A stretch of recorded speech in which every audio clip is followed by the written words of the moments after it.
I think we can begin the session. Bismillah ar-Rahman ar-Rahim. Assalamu alaikum wa rahmatullahi wa barakatuh. I'd like to welcome and greet everyone to the fourth event in a series received by the Asian Studies Unit at King Faisal Center. The series aims to invite scholars and experts from around the globe to talk about issues pertaining to Chinese domestic politics, foreign policy, and international security issues. Today, we are very highly honored to have with us Dr. Matthew Johnson. I'll offer a brief introduction.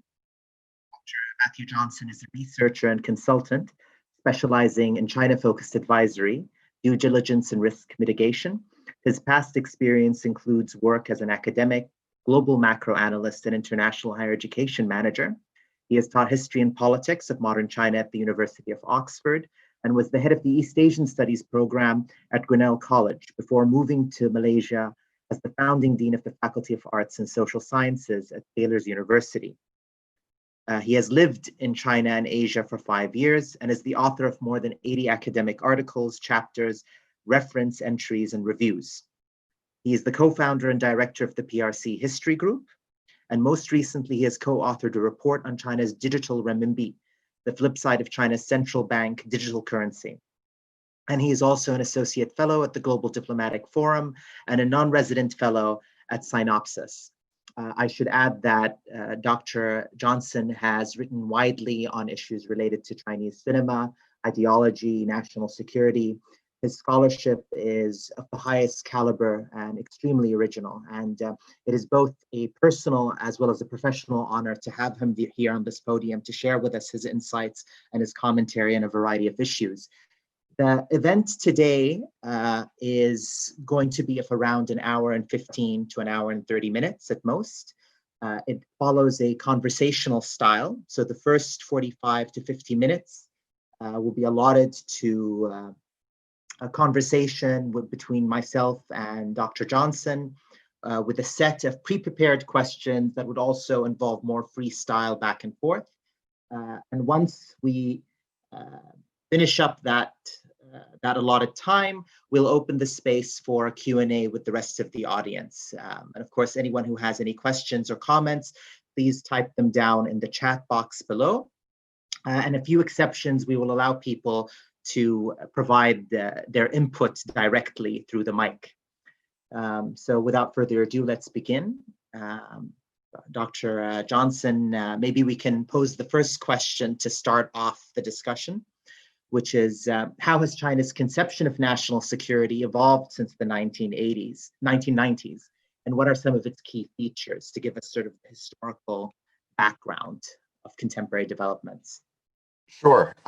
So let me just please say first, very briefly, I'm very honored by the invitation from the King Faisal Center to speak with all of you today, and particularly grateful to Dr. Mohammed Al-Sudari for his very kind invitation to join him in this conversation. I've been aware of his work for several years as well, and so we've corresponded previously, and we were just talking before this discussion, and it feels like we are longtime colleagues already. So very much looking forward. I'll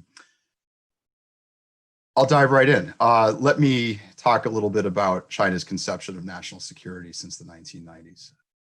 So I think, as we were actually discussing previously,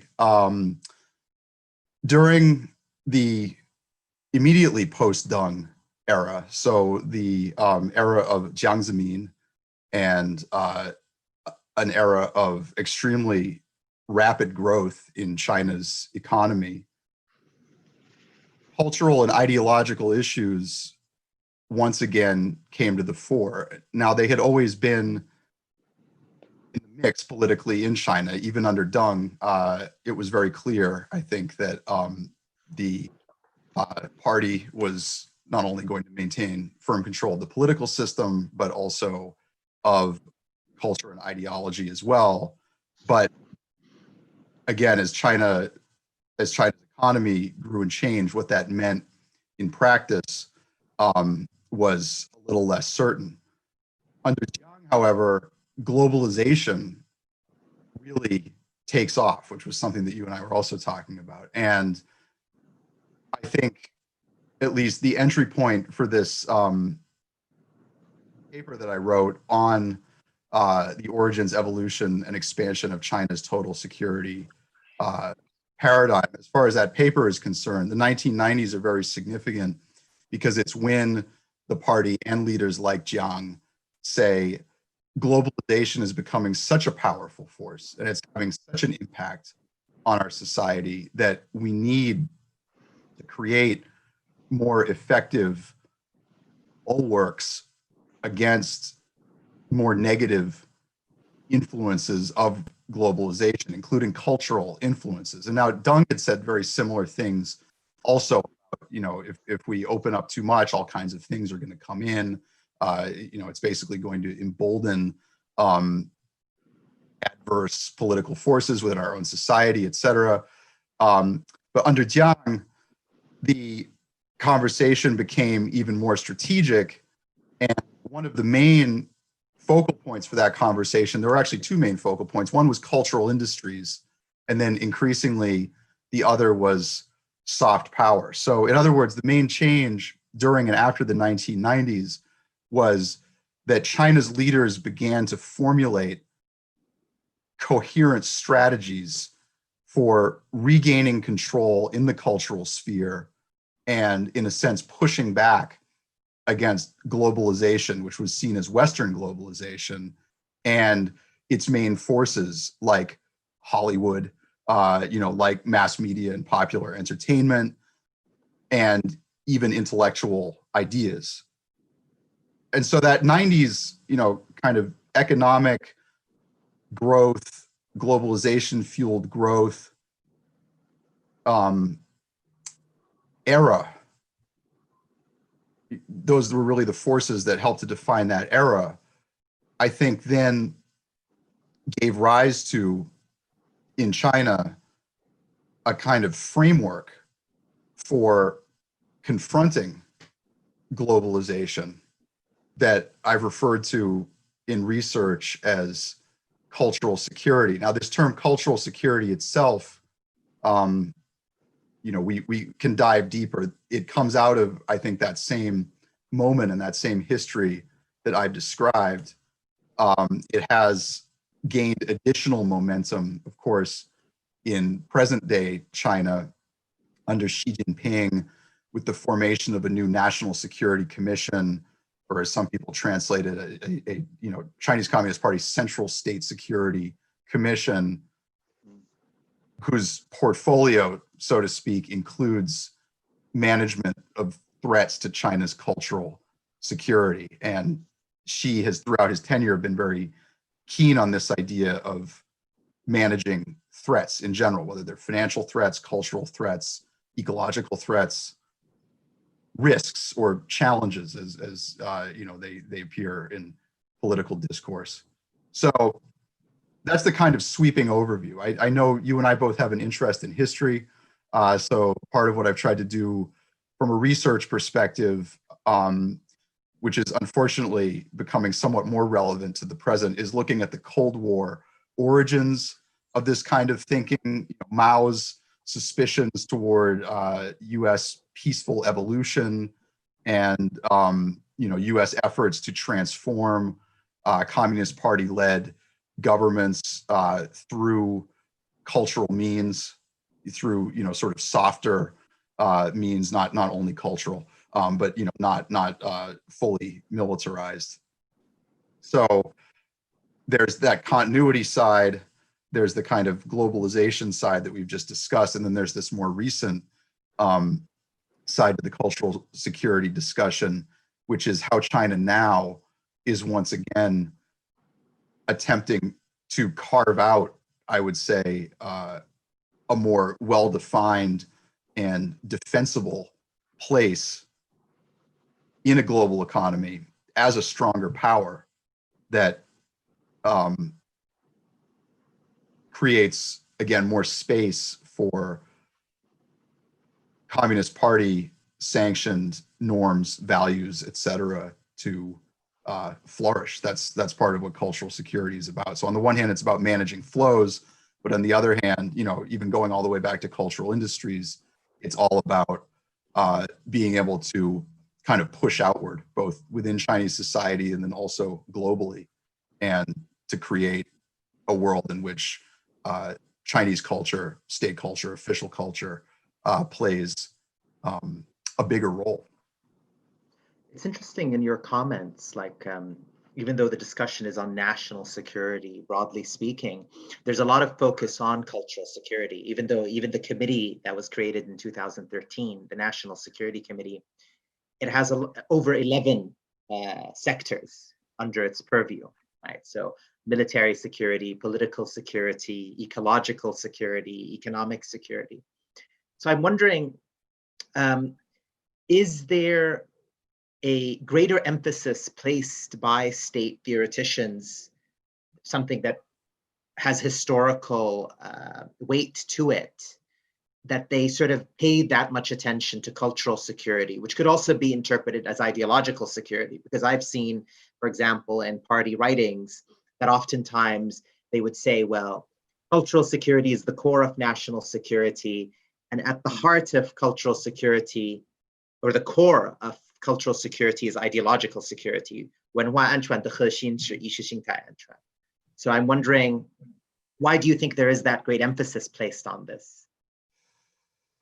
Yeah, so the ideological security formulation, very important, and also for those of us working on cultural security, somewhat confusing because you're never sure which one you should use or prioritize. But certainly with Li Changchun, who previously held the kind of propaganda and ideology portfolio within the Politburo Standing Committee, he made reference to ideological security. And then his successor, Wang Huning, is, I think, the figure who we might be kind of angling toward here, because Wang, he's now been in he's been scrutinized from a mainstream media perspective, even people trying to understand the Communist Party better, because Wang is very unique.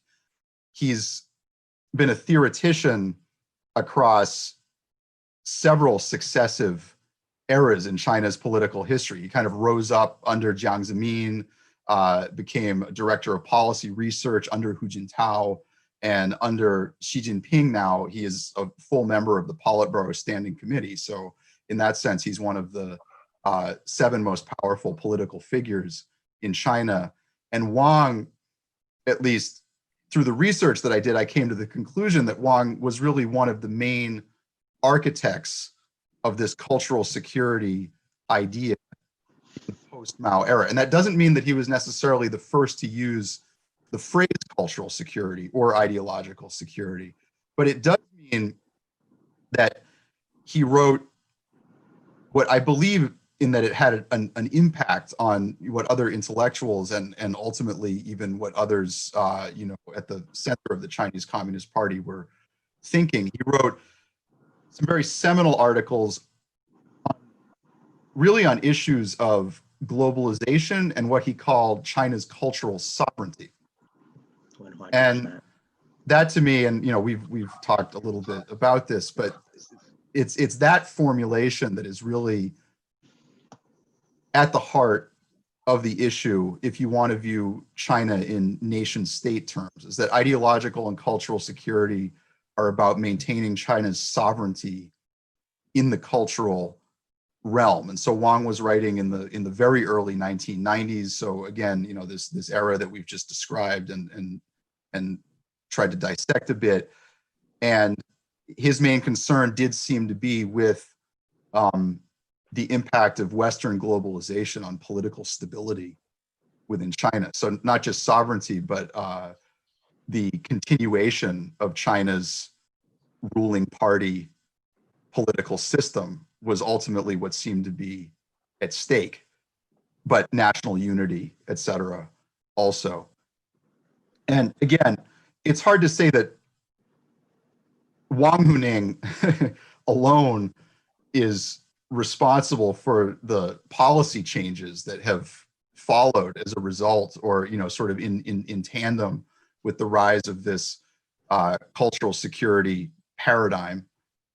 But at the same time, he's probably, to my mind, the most important window on the evolution of that idea and on its relationship to the policymaking world in Beijing. Because as I've said, going all the way back to Deng and even to Mao, China's leaders and the Communist Party, and this has become part of the kind of fundamental political knowledge of the Communist Party and its members, have been highly aware that non-socialist value systems can have a kind of corrosive effect on China's own political system. So Wang Huning was hardly the first to say this, but he did kind of update. Again, this is why I personally think he's so important as a thinker, as well as a political figure. He did sort of update that fundamental insight and realization for a post-Cold War era that was defined by globalization. And he had done that in part because he had been abroad. He had been reading, his dissertation, he's really steeped in the world of cosmopolitan political thought. But at the particular moment when he was writing a lot of this work on cultural security or cultural sovereignty, he was and developing those ideas, he was specifically reading figures like Samuel Huntington, Francis Fukuyama. So he was, in a sense, aware of, one, the idea that the cultural dimension of global conflict was potentially more important than ever in a sort of globalization defined world. And he was also aware, I would say, of the triumphalism of the West, and particularly of the United States, in a way that I think sort of stirred him. Yeah. Well, and I mean, an added point is that he was the person who translated for the first time Joseph Nye's works into Chinese. and Joseph Nye, of course. Yeah. That's right. So he was in many ways informed by a world in the 1990s where culture, civilization, identities were at the center of generally discussions on politics, and everyone was talking about a post-ideological world.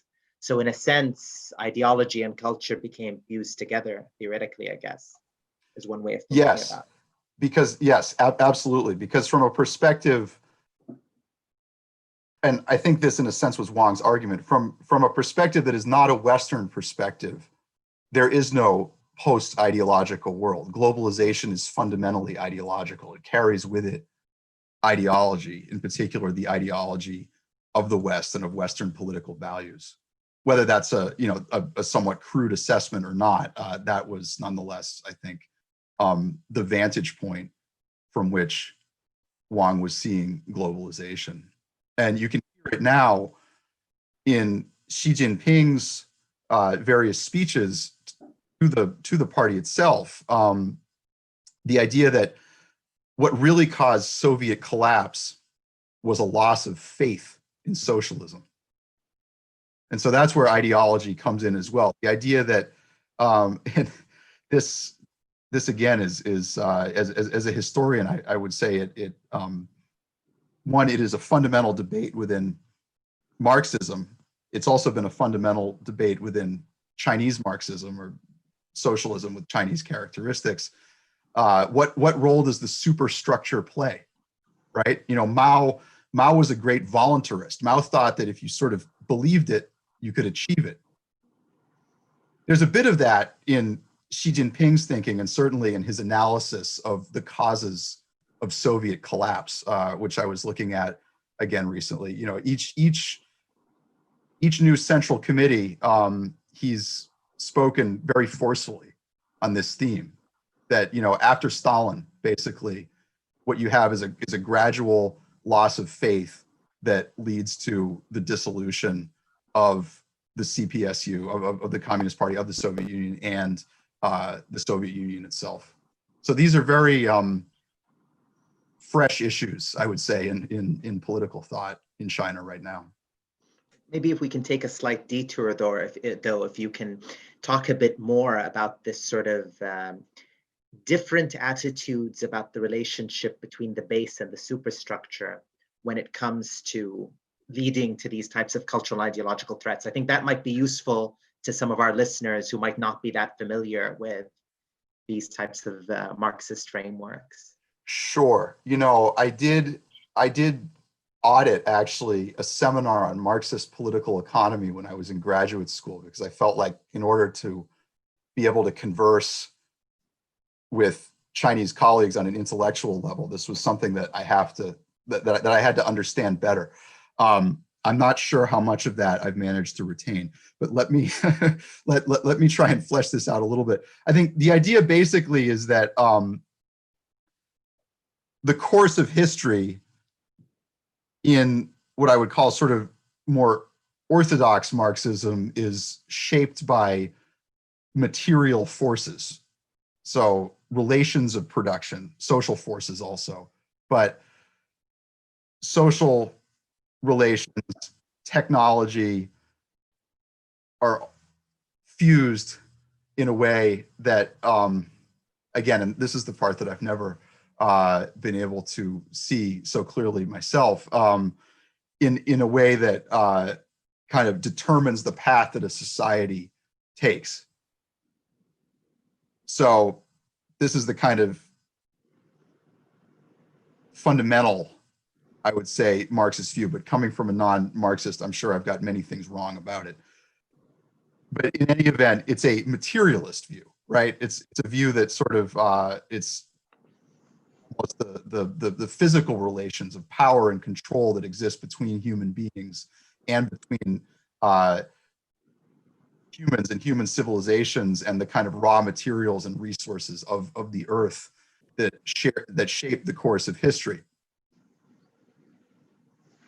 Subsequently, and this has to do a lot, I think, with the rise of mass culture during the 20th century, even the late 20th century, you know, what thinkers, Marxist and otherwise, started to observe about the behavior of crowds as urbanization, you know, became more dominant as a trend in human societies, was this idea that ideas matter, right? That it's not just that they aren't just reflections of this material base and this set of material relationships that I've tried to describe, but they also have their own independent causal significance, right? And to me, that is, I guess, the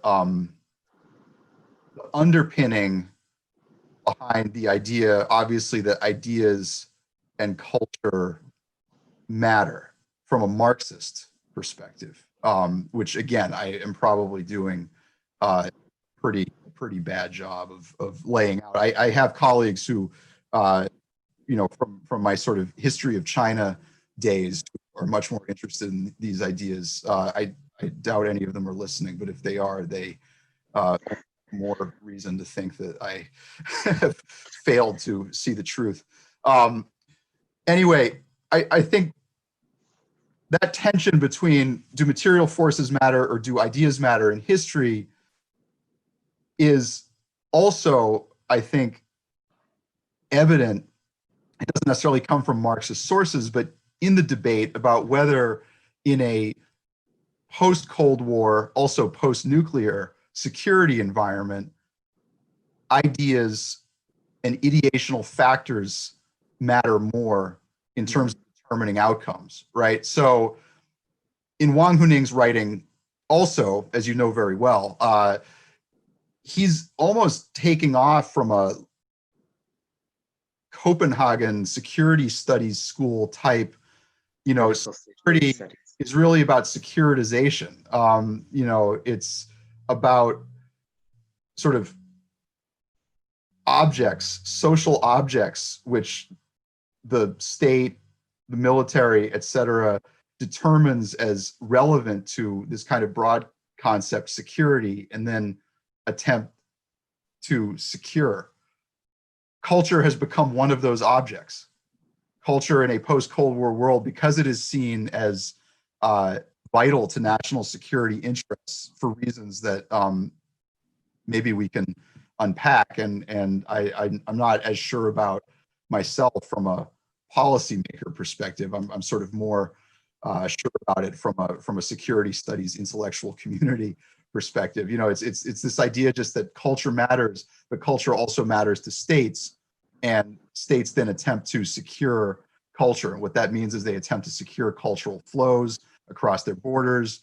They attempt to regulate cultural content within their borders, and in essence to shape and engineer in some cases human thought in the name of preserving national unity, Mm-hmm. and sort of maintaining political strength that way. Because I mean, if culture is the repository of values, right, even though it's a contested space, then these values can affect human action and behavior. So if you have correct values and a safe cultural sphere, all other spheres, the political and elsewhere, will be secure in a way. Yes, absolutely. And again, that has led to some, in some cases, tremendous social engineering attempts. The idea that we need to, I think as societies around the world, we're working through these issues right now. What should be permissible on the internet? What kinds of public speech should be allowed? A lot of that really comes from the idea that ideas shape behavior, they impact political stability, and they can have significance for even the long range future of a society. Okay, well, the common thread seems to be, in terms of the evolution of this national security framework in China from the 1990s, and that's really when the notion of national security appears, is that there's a very big emphasis on culture and ideology as important realms to be securitized.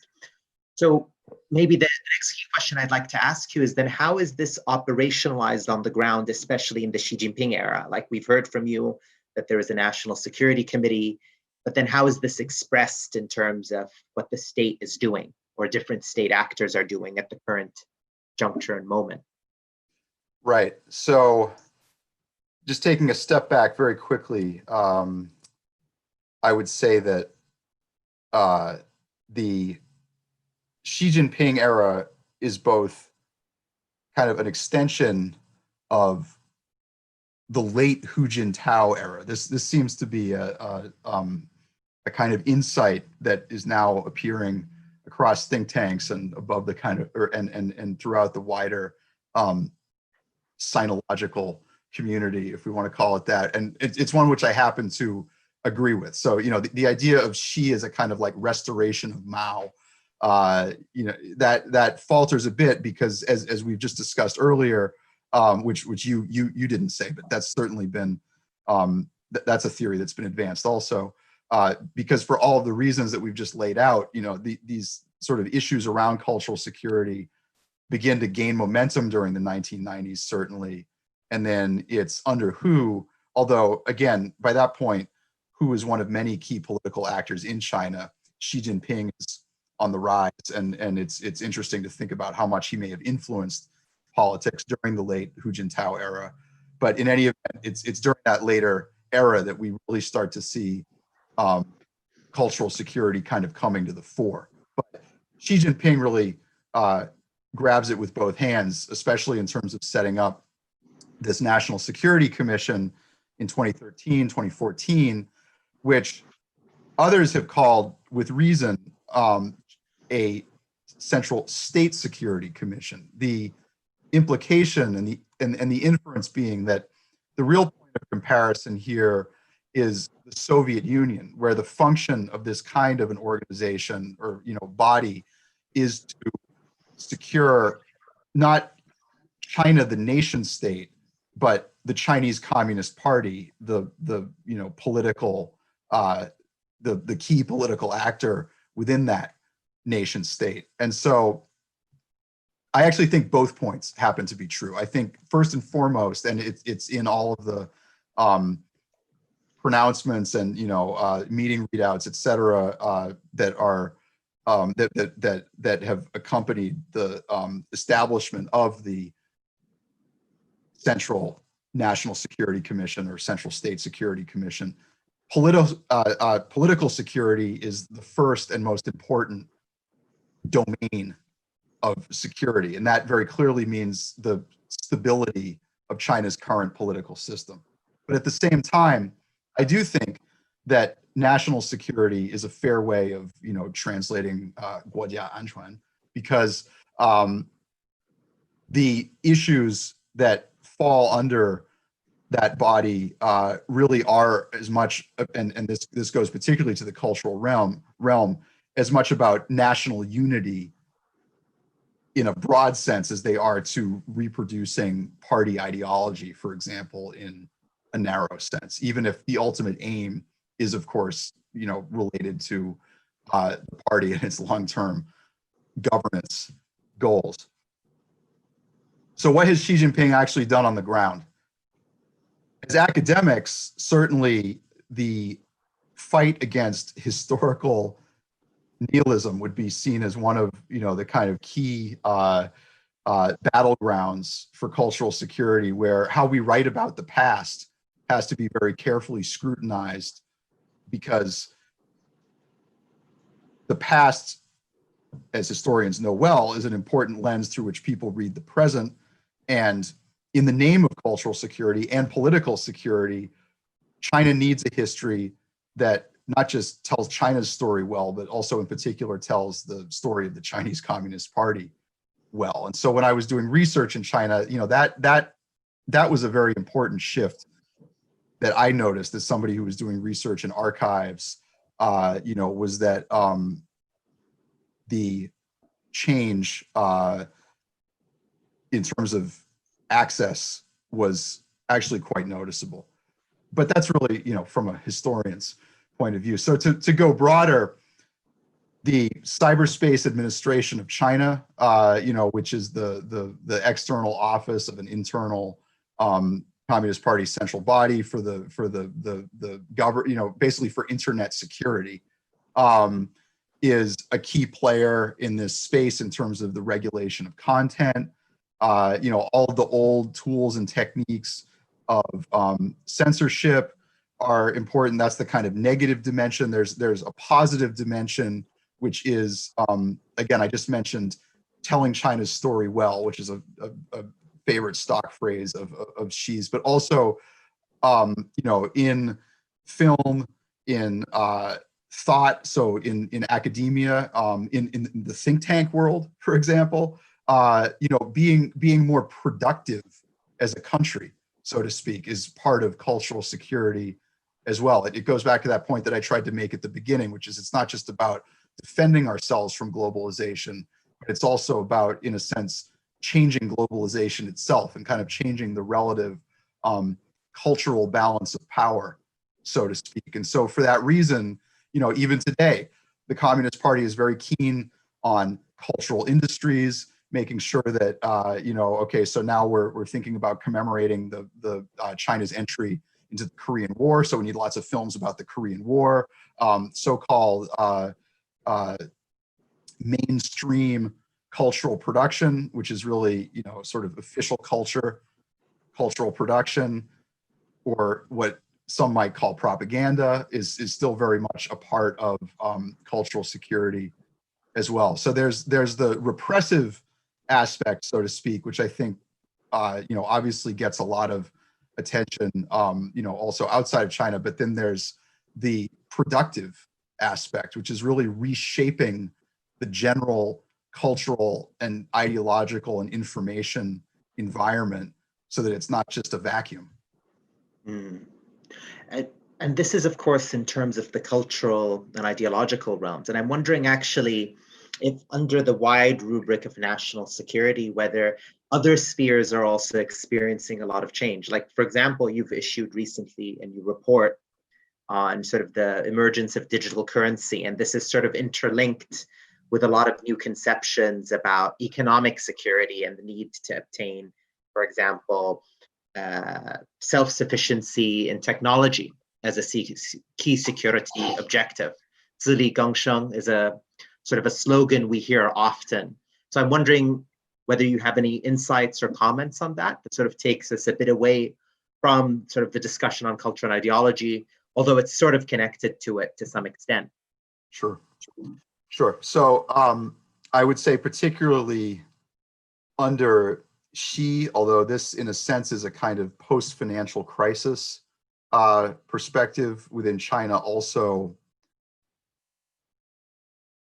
the sense that risks to China's political stability, to China's economic system, to China's ecology, both its political ecology and its natural ecology are mounting is almost fundamental to Shiist ideology, to put it that way. If we talk about Maoism, maybe it's time to start talking about Shiism because, once again, Xi's thought is being treated as, coherent. And it's in the constitution of the party. Relevant, yes. Lens through which to view the entire world, as was Mao's. So the sense of risks and challenges, and the sense that part of, a key part of the Communist Party's mission now is to resolve or manage risks and challenges, has been kind of the flip side of this increased attention to security generally that we've talked about. So security, in a sense, has the old national security connotations of territorial security, maintaining access to adequate resources, etc. But it also has this other broader meaning, which is more or less direct party state intervention into any area that's risky or uncertain. And so obviously we're not just talking about culture and ideology here. The financial system has been one that Xi and close lieutenants like Liu He have been almost since day one trying to tame, because the specter of a kind of systemic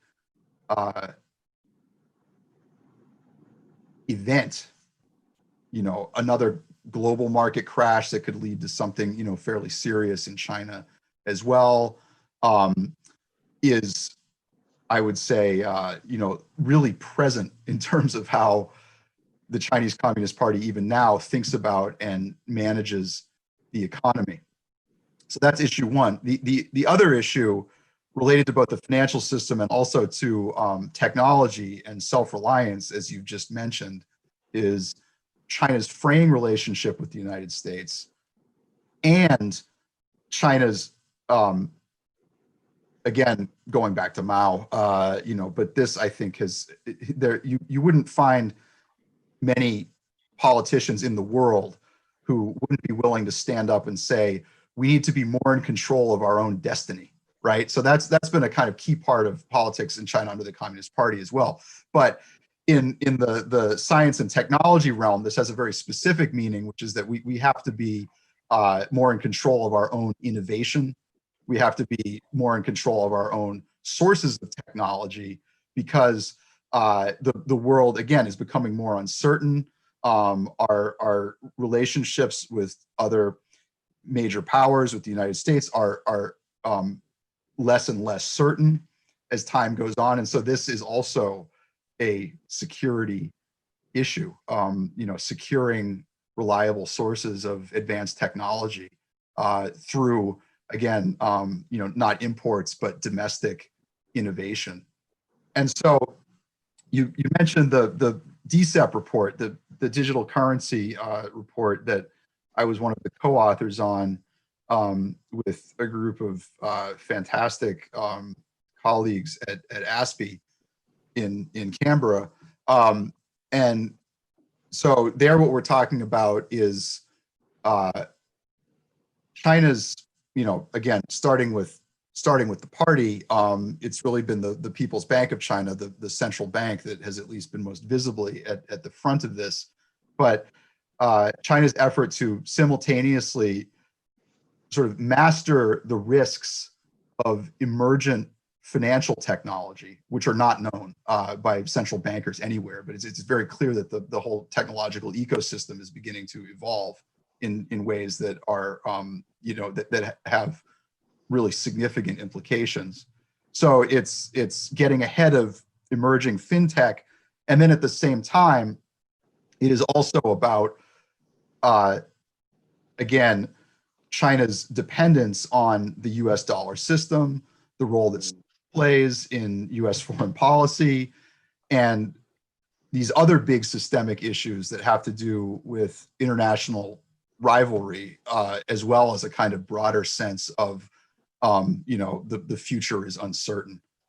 So it's the same story in the, not to be too glib about it, but it's at least a very similar story in the financial and economic sphere, in the science and technology sphere, as it is in the culture and ideology sphere. There's this broad sense that the future is uncertain and unpredictable, and we need to control it better. And then there's this more narrow sense that we have geopolitical rivals. We perhaps have strategic weaknesses that we need to address. It's interesting. It's if we follow like sort of this traditional schemata of differentiating security into two types, traditional and non-traditional, traditional sort of evoking military, state-centric security, and non-traditional, including many different realms, it seems like the party and the political establishment in China has long possessed a very non-traditional outlook on security. And this has sort of been their defining way of looking at things and thinking about threats for decades. Yes, that's such a great insight. I wholly agree. I think that the non-traditional piece, just to add to what you said, is still in a sense very state-centric, but it is, or at least in some contexts it is, and it is about the state seeking to secure more and more of these kind of realms of uncertainty, right, that are seen as somehow potentially destabilizing to political status quo, to territorial sovereignty, these big issues. Well, maybe now we can sort of, we've sort of taken a lot of detours with the first and second questions, and I'm wondering maybe we can conclude with the last one, because I know you're doing some research on this particular topic, which is if you can tell us a bit more as to how China has maybe sought to internationalize and promote these conceptions of national security, in what ways, how, I mean, is there evidence for such a thing happening? There is. It's fragmentary, so you need to piece it together, but at the policy level, certainly, there is more and more attention to external risks to China's cultural security. And I think you could almost say that there is more of a sense that internal, or domestic realities and global realities are more and more intertwined to the point where they are very difficult to distinguish from one another. And that's not just a consequence of bad Western globalization, that's also a consequence of, in a sense, the future that China is trying to move toward, where China is more of a driver of events that happen in the outside world, so to speak. So that sense of cultural security as an issue that requires both internal and external management is one that I sort of ended on when I tried to pull together the research that I had done. Now, in terms of what's happening on the ground, again, to get back to that part of the question,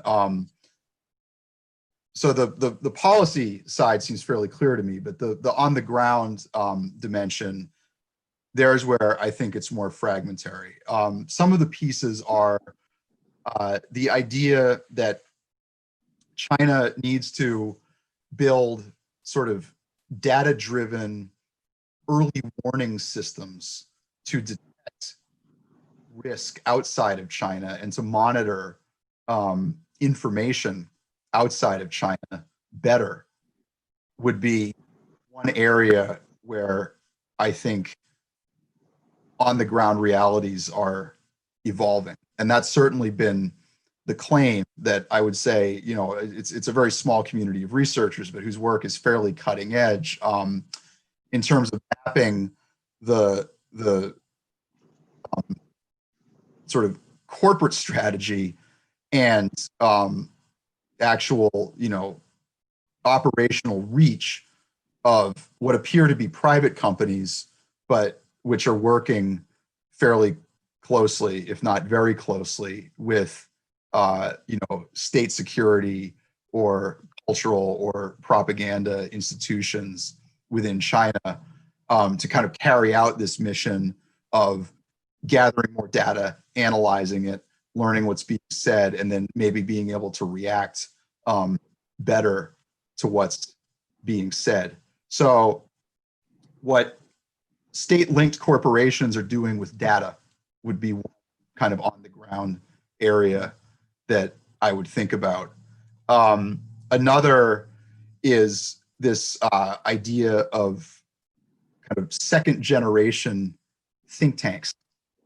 So, and they are in Chinese, I'm not going to get the phrasing exactly right, but you know, it is literally new style think tanks. New style think tanks are not think tanks that, you know, solely provide analysis and advice, but they have a kind of external propaganda function also.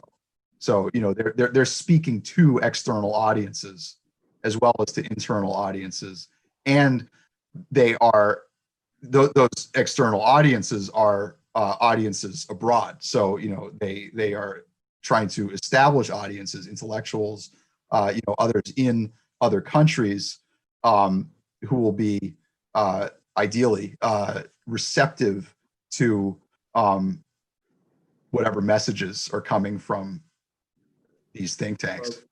Are we talking about, like, for example, the China Institute?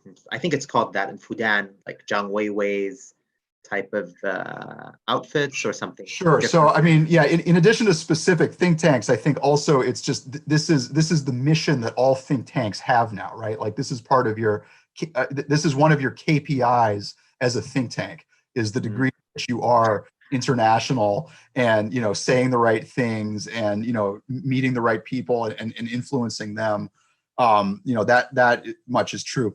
But I do think that there's been more, for example, like Ministry of Education investment in think tanks like the Chongyang Institute at People's University, which is now, I mean, I've just been amazed at the growth. It's a huge platform.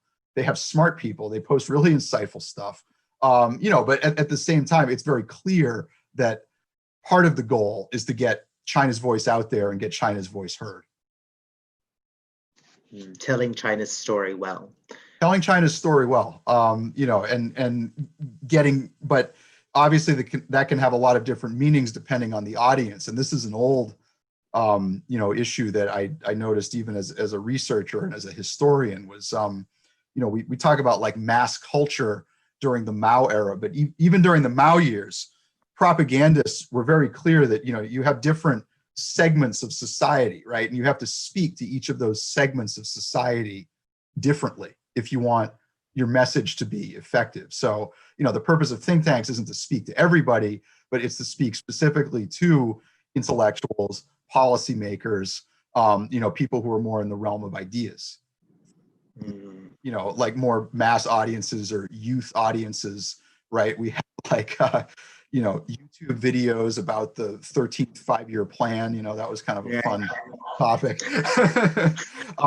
you know, or phenomenon, you know, but more, okay, you know, to get back to the nitty gritty, We have TikTok. We have questions about TikTok. We have questions about how social media is used. We have questions about Huawei and ZTE and, how information is used. And to me, that's very relevant to, and I think in China is seen as very relevant to discussions about ideological security as well, because certainly, and this is something that has been hard for me to put together. It's something I would like to really focus on if I ever had the time. But certainly when China was trying to build successful policies in the soft power space, the most successful contemporary example was the United States.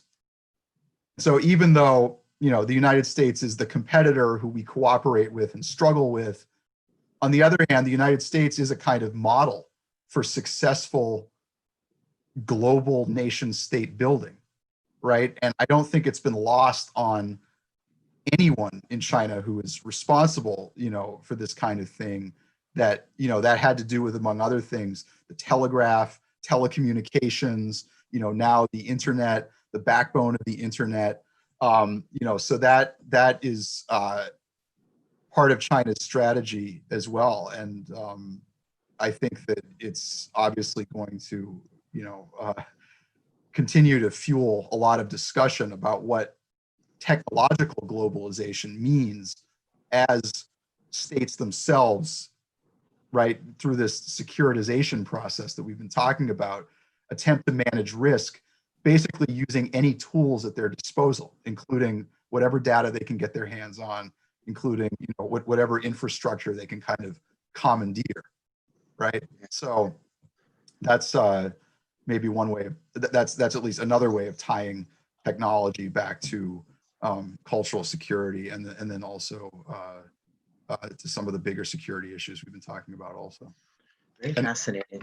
With DCEP, sorry, just to link it to the last point you made with DCEP, with the digital currency initiative, that again is another, that's a data question among other questions. The write-up of the report in the Financial Times, which was very generous and I thought very perceptive, actually made data the central issue. In addition to the sense that maybe global financial systems are pulling apart somewhat, what this issue is really about is it's about the data of people using digital tools. Interesting. Very interesting. I have my own questions, but I think we should open the space for questions from the audience. We already actually fielded a large number of questions. So I'm maybe gonna select a few here and there. So, and of course, I encourage the rest of the audience to also write in their questions. There's still a lot of time. So there is a question from Dr. or Professor Amidou Sani, which is, does China see her economic adventures in Africa and elsewhere as a way of enhancing its national security against regional and American hegemonic tendencies? So I guess here it's more conceptualized in very material economic terms. Or maybe there's another dimension, ideational one that you talked to. Maybe I'll pose 2 or 3 questions together, and then we can answer them. Another question is from Bandar al-Ghamdi, which is, why is the Communist Party of China, or why does the Communist Party of China fret too much over discourse power or lack of it globally? And there's another question from Linju, which is, what do you think of the Belton Road Initiative? And maybe I could add an addendum to that, which is, does it connect to China's national security strategy thinking? So we'll stop with those, and then we'll take another round. We could talk about each of those probably. I mean, those are powerful questions, obviously covering a lot of ground. I'll try to speak succinctly about, I guess, how my own research has overlapped with these questions. When I've looked at China and Africa, obviously the 2 most, at least to me, important issues that jump out are resources and positioning China as a provider of public goods, particularly in the kind of political security and stability space, in order to bolster the stability of governments in areas where China, depends on those states and their economies for resources. So that may be a somewhat reductive and functionalist way of looking at China's relationships with Africa. Obviously others would mention, the history of Chinese entrepreneurship in Africa. And so another security issue is, protecting Chinese citizens who are abroad, which is one actually that's talked about, that is talked about quite a bit right now. And also, China as a country, which is a developing state, at least in the eyes of its leaders, talking to certain audiences anyway, that is trying to help other developing states. So a big part of China's diplomacy in Africa has been about development. And some would also say, in addition to the resource side of the equation, also China has a vested interest in seeing Africa's economies or African economies grow, because China is, seeking markets abroad, wants to see more consumer demand abroad, et cetera. So in that kind of broad discussion, again, the aspects that I'm most familiar with are resources. China is highly dependent on external resources for its continued economic growth. And so energy security, to mention one of the other key securities, is an extremely important topic in China. And it's only becoming more important as dependency is increasing. And this might get us back to the BRI in just a bit. And at the same time, for reasons like legacies of colonialism, politics in Africa, and again, I am a non-Africanist. I understand that Africa is a very rich and diverse and, somewhat, from an area studies perspective, like not wholly coherent region. We can't just treat Africa as Africa. What I've noticed in terms of China's thinking about Africa, like in terms of intellectual discourse, Africa is just treated as Africa. I've called this a kind of Pan-African understanding of Africa, but in China's own sort of emerging international relations area studies type thought. So to be frank, it's not necessarily a very sophisticated understanding, but nonetheless, there is a kind of what I would call bottom line perspective, which is that if China is going to have access to resources, or if Chinese multinationals are going to operate in Africa, there has to be more political stability. And so for this reason, both at a party level and also at a military to military level, China has attempted to play a kind of role as a public, as a security public good provider in Africa, or just arms dealer. I mean, certainly wouldn't be the first country to try that, but there's something in the middle, I think, which is pretty important to how Africa fits into China's security concerns. In terms of fretting about discourse power, I reckon that this does tie back to some of the key debates within China politically that we've talked about earlier, which is that it's not just sort of from the perspective of the Communist Party and its leaders, it's not just maintaining control over discourse and ideology within China. It's that the external discourse environment, so to speak, is seen as, to put it frankly, not China friendly enough. and that this has a negative impact on China's relations with foreign countries, on China's relations with foreign publics. And so therefore, if only China had more discourse power, and so not only told China's story well, but told it in a way that was actually heard, then, things would go more smoothly in other areas. I think that's kind of the key insight there. So the fretting is seeing China's discourse power as an important aspect of China's international relations and sort of freedom of action in the international sphere, in international society more generally. As far as the Belton Road, what I think about it or how it fits into security, there again, I would just draw on some of the tentative research that I've done. I think most people who look closely, although I'm not always sure of this, understand quite clearly that the Belton Road is not just about infrastructure, for example. It's about connectivity. The key word is tong, so like, which you can translate as kind of connectivity or connections or, even like interpenetration or something like that. But it's connectivity across several domains, physical infrastructure being only one of them. So the Belton Road is about policy connectivity. The Belton Road is about financial connectivity. The Belton Road is about infrastructural connectivity. The Belton Road is about connectivity through trade. And the Belton Road is about public diplomacy, about connectivity between societies and cultures. So that's a huge program.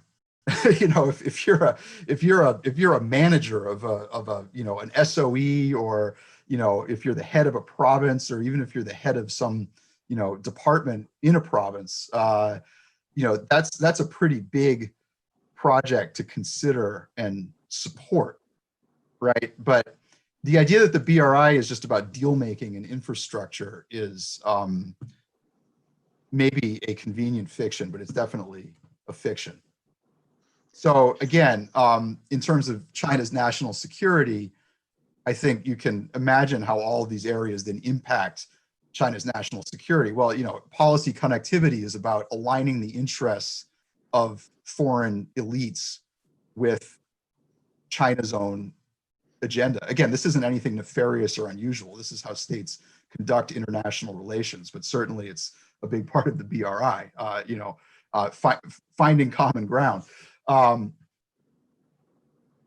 Financial connectivity, right? Same. I mean, it's about, and in the context that we've just discussed, views on financial systems, frame relations with the United States, it's potentially about building alternative financial systems that are not as vulnerable to, sanctions. I mean, sanctions are, I think right now are probably one of the key issues in terms of how China sees the world and sees competition with the United States, how to deal with the fact of sanctions, not just how they potentially impact China, but how they impact key China partners like Iran, like North Korea, et cetera. So that's another one. So I won't go down the list, but all I'm trying to say is that BRI is very much about, in a sense, building a world order in which China's interests are better represented, and in which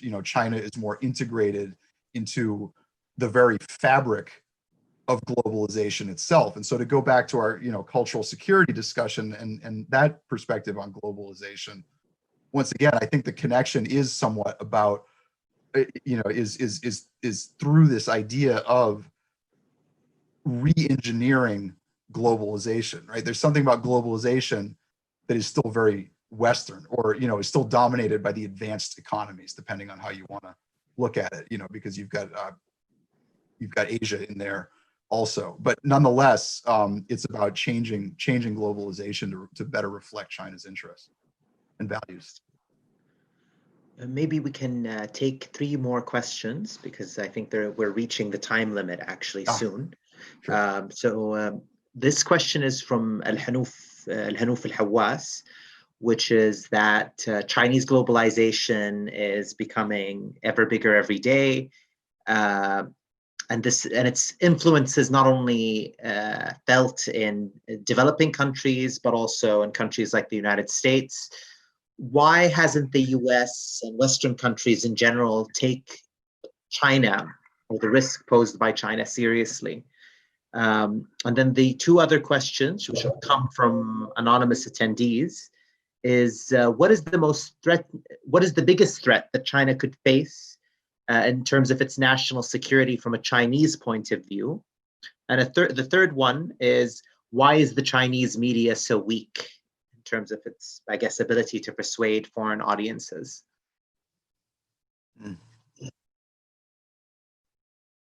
Great.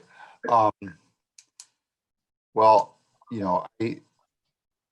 I've been an academic or a researcher most of my career. So in terms of taking the risk of China seriously, I think,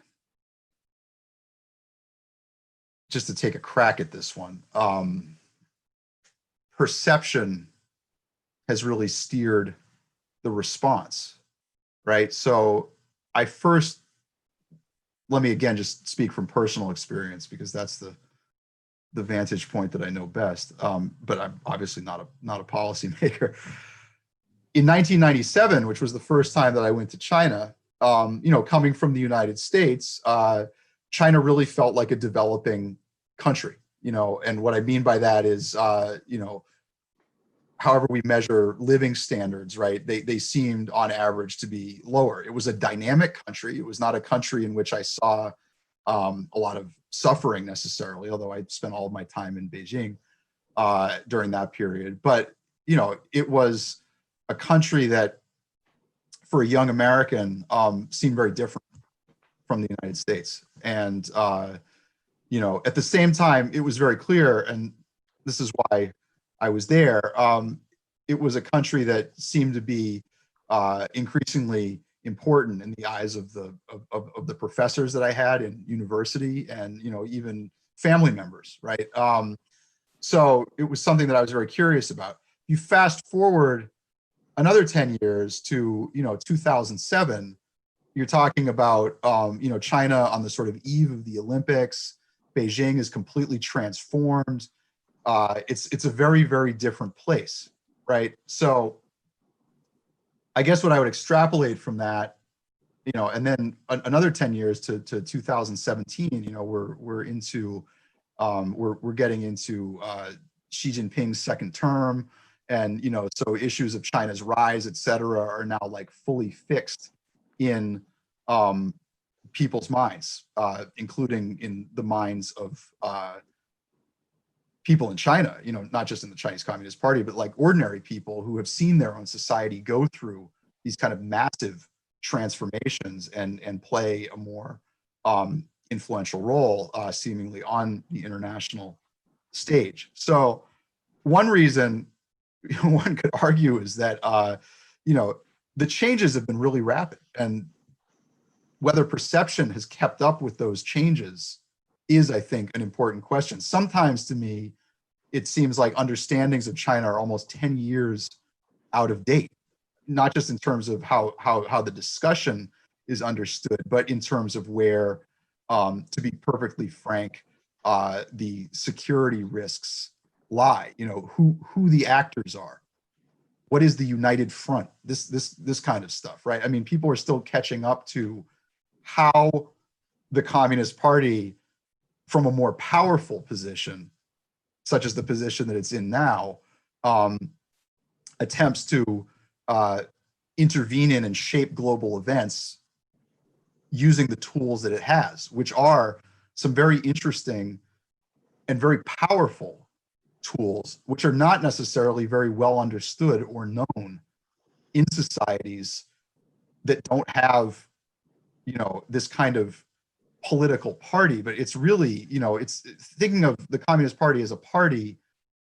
is not, in some ways, a very useful way of thinking about it. It's a massive political organization that engages in politics through a variety of means that come in part from its existence as an underground political organization during the earliest years of its formation. And so if we don't understand what that means, then we don't really understand the Communist Party very well at all. So in addition to the perception not catching up to change, there's also the issue of simply not understanding comparative politics very well.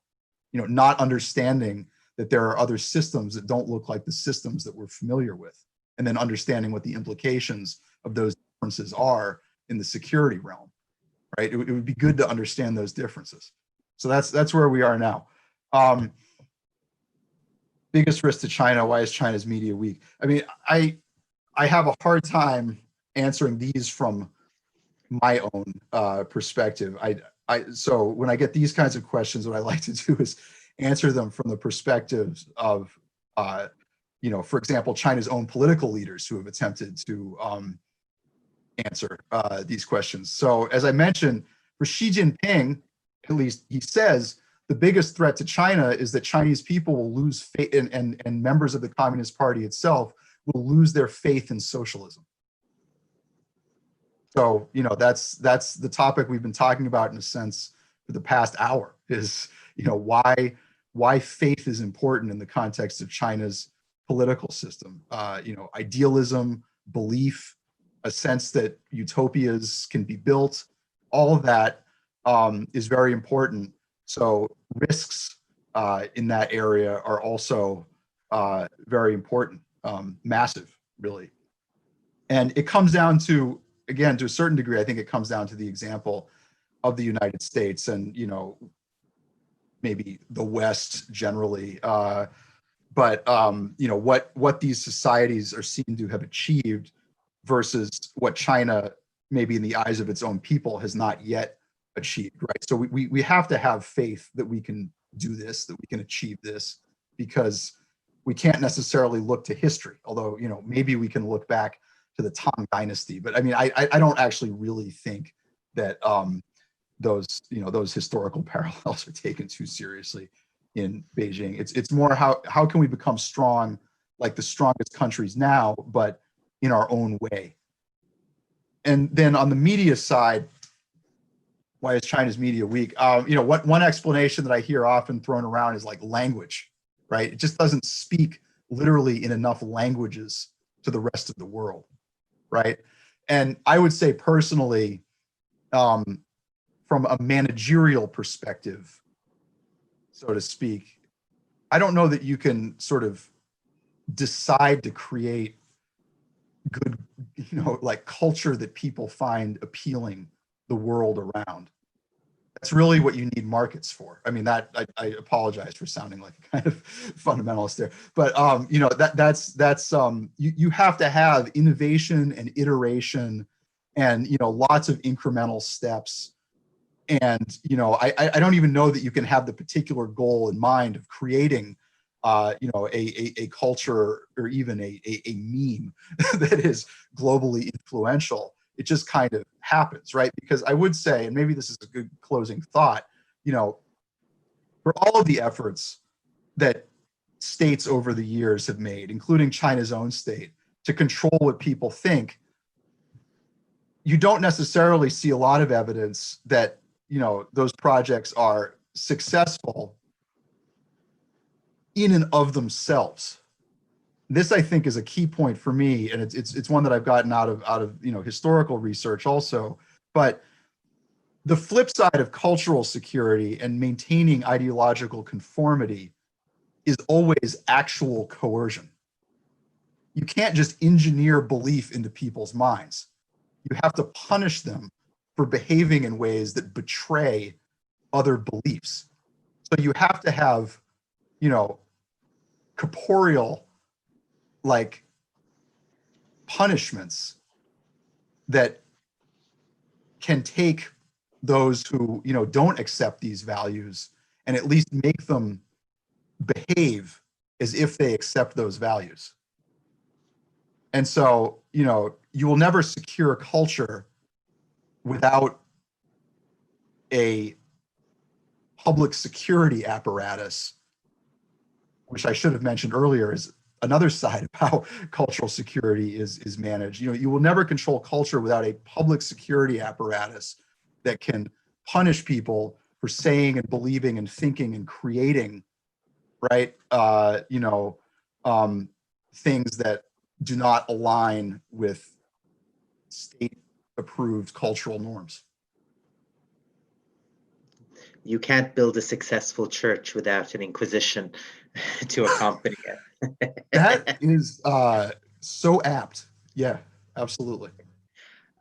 Just very quickly, the second question was posed by Mr. Abdul Malik Al Sheikh, because he initially posted it anonymously and then he restated it. So I think, we've reached the time limit. I'd like to express my gratitude and thanks on behalf of myself and also on behalf of the King Faisal Center for an extremely insightful and very rich conversation. And we hope we could do this again in the near future and to cooperate even further. I'd also like to thank all the audience members for coming in and spending a lot of their time with us and listening in. And also, as sort of a last note or last two notes, you can see a list of our publications in one of the slides that have been issued from the Asia Studies Unit. We keep trying to prolifically produce a cyclical amount of work. And we're also going to be continuing the series. So I hope to see the audience members join us for the following few months with other new roster of speakers. And again, I'd like to reiterate my thanks, Matthew, for you joining us here today. I'm deeply grateful. This has been a wonderful conversation. Thank you, Mohammed.